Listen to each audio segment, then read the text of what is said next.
Hey everyone, welcome back once again. Today we are taking a look at Disney's Tomorrowland. It came out in 2015 and stars George Clooney, Britt Robertson, and Raffey Cassidy, along with Hugh, Laurie as our baddie.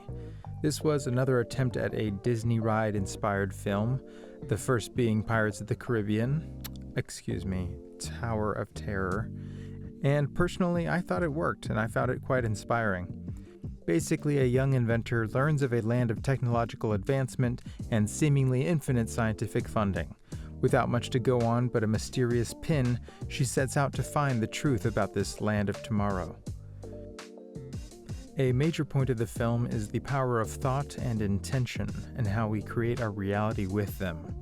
We start out with Clooney's character Frank sharing some doom and gloom about the future, and relents that the future used to be different.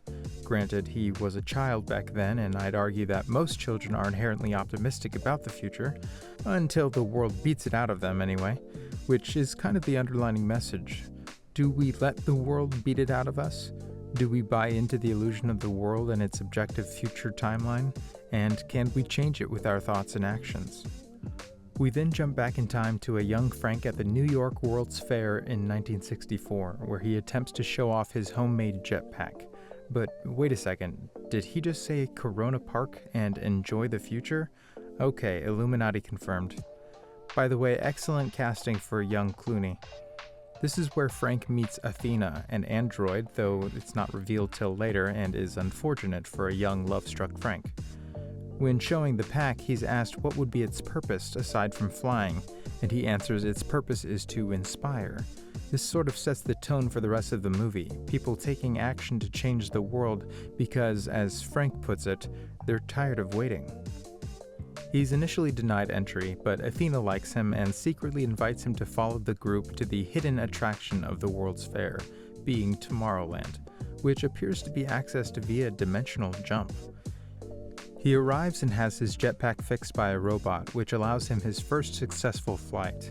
I tell you, no one does jetpacks like Disney. After showing off his pack, we jump forward about 50 years where we meet Casey, who's a smart young woman using her intellect and technology to perform acts of sabotage against the corporate-owned site that's downsizing her dad's job. Point is, she's hopeful and using her talents to make changes in the world, even going against the big bad corpos. Cut to the morning where we hear the Two Wolves story, which I'm sure you've heard at one point or another, but I find really is a good way to look at how we allocate our thoughts and energy in life. For those unfamiliar, it goes something like, in each person there are two wolves battling over the soul. One wolf is darkness and despair, the other light and hope. The one who wins is the one you feed. We are treated to more doomsday talk at school where she asks, "Can we fix it?" which is kind of her thing. She was raised to feed the right wolf, and we'll see later this plays a big role in the story. We also hear her last name is Newton. Yeah, real subtle Disney. We've got Benjamin Franklin and the National Treasure, and now we have a descendant of Newton. Anyway, moving on. The means by which Tomorrowland recruits its new visionaries is by way of a pin that, when touched, shows the owner a glimpse of Tomorrowland, though, as we'll hear from Frank, this is little more than an advertisement. Once her pin's transmission ends, she seeks out another online, which leads her to Athena and eventually Frank. But before that, Athena's revealed to be an automaton. You know, sticking with that whole Atom Punk theme. One of the better punks in my opinion. When she finally makes it to Frank, she demands that he take her to Tomorrowland, but he explains that the place doesn't exist.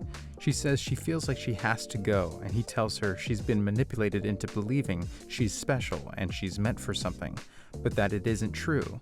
You're not supposed to save the world. You're not supposed to do anything. I feel like this in particular could hit home for a lot of us. That deep feeling of personal responsibility to the world to become something, to make a difference, could very well just be a kind of programming. Granted, for some I'm sure it can be a freeing experience to hear that you're not meant to change the world. Though, as we'll see, Casey was ultimately right, as it's her actions that saved Tomorrowland and the Earth, and it's Athena, an android, who chose Casey, which may hint at her representing a guardian angel of sorts, or maybe a muse for Frank. Eventually, they're attacked by other androids spouting that he was allowed to live on the condition of his non-intervention. After escaping, they meet up with Athena, and we hear more about her and Frank's friendship troubles. Once they make it to the other side, they find a run-down Tomorrowland, and it's here we meet Governor Nix, and learn of the machine that keeps track of Earth's timeline. Apparently, when harnessing tachyons, you can see backwards and forwards in time. Casey looks forward and sees the destruction of civilization and the planet. She gets a bit emotional, but just as Nix is telling her it's unavoidable, they witness another flicker when she challenges him. She asks why he doesn't help the world by letting them in on Tomorrowland, and he argues that her world consists of savages, and that the same thing would happen there, that our planet is driven by savagery, saying it's already happened, you just haven't accepted it. She replies, I don't accept it. Defeated, she tells Frank this place has nothing to do with hope, that it's the opposite of hope, saying you showed me a place that was amazing and incredible, and it was a lie. Continuing with, if you're going to zap an idea into people's heads, you better know it's the truth. I feel like she's trying to tell me something.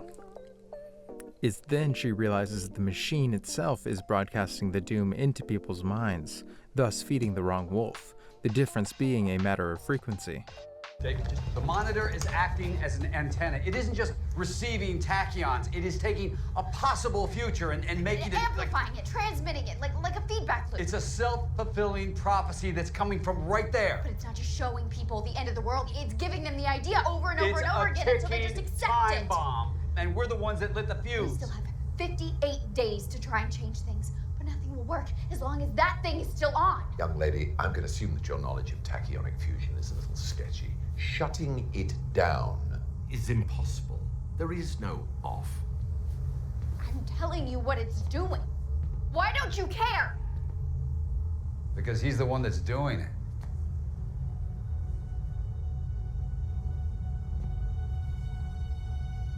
Right? Let's imagine. If you glimpsed the future and were frightened by what you saw, what would you do with that information? You would go to who? Politicians? Captains of industry? And how would you convince them? With data? Facts? Good luck. The only facts they won't challenge are the ones that keep the wheels greased and the dollars rolling in. But what if there was a way of skipping the middleman and putting the critical news directly into everyone's head? The probability of widespread annihilation kept going up. The only way to stop it was to show it, to scare people straight. Because what reasonable human being wouldn't be galvanized by the potential destruction of everything they've ever known or loved? To save civilization, I would show its collapse. But how do you think this vision was received? How do you think people responded to the prospect of imminent doom? They gobbled it up like a chocolate eclair. They didn't fear their demise, they repackaged it. It can be enjoyed as video games, as TV shows, books, movies. The entire world wholeheartedly embraced the apocalypse and sprinted towards it with gleeful abandon. Meanwhile, your Earth was crumbling all around you. You've got simultaneous epidemics of obesity and starvation. Explain that one. Bees and butterflies start to disappear. The glaciers melt, algae blooms all around you. The coal mine canaries are dropping dead, and you won't take the hint. In every moment, there is the possibility of a better future, but you people won't believe it. And because you won't believe it, you won't do what is necessary to make it a reality. So you dwell on this terrible future, you resign yourselves to it. For one reason, because that future doesn't ask anything of you today. So, yes, we saw the iceberg, we warned the Titanic. But you will just steered for it anyway, full steam ahead. Why? Because you want to sink. You gave up. That's not the monitor's fault. That's yours. Nix's line here is the most hard-hitting and very telling of the dark side of human beings. We long for the end because it doesn't require anything of us today. Oof, ain't that the truth? Earlier in the film, Athena tells Frank that her lying wasn't personal, that it was programming. Then, after sacrificing herself to save him, she says, "Dreamers need to stick together. It's not programming, it's personal." I think this is a good point that many folks can relate to. Having a community of people who are passionate about the same things as you can help light and sustain your fire, help hold you accountable to yourself. Fast forward a year later with Frank and Casey getting Tomorrowland up and running with new recruitment androids.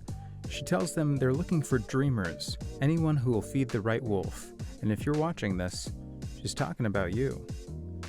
Frank tells them to find the ones who haven't given up, that they're the future. We then see a couple pin recruitments to people around the world, and not just kids, like Casey and Frank. Though I do feel like the androids were originally designed to look like kids because the next generation is most likely the suitable candidates. I'd like to now point out the more hidden aspect of the film, and that is the idea of another world layered on this one. This is something that you may have come across in your own spiritual explorations.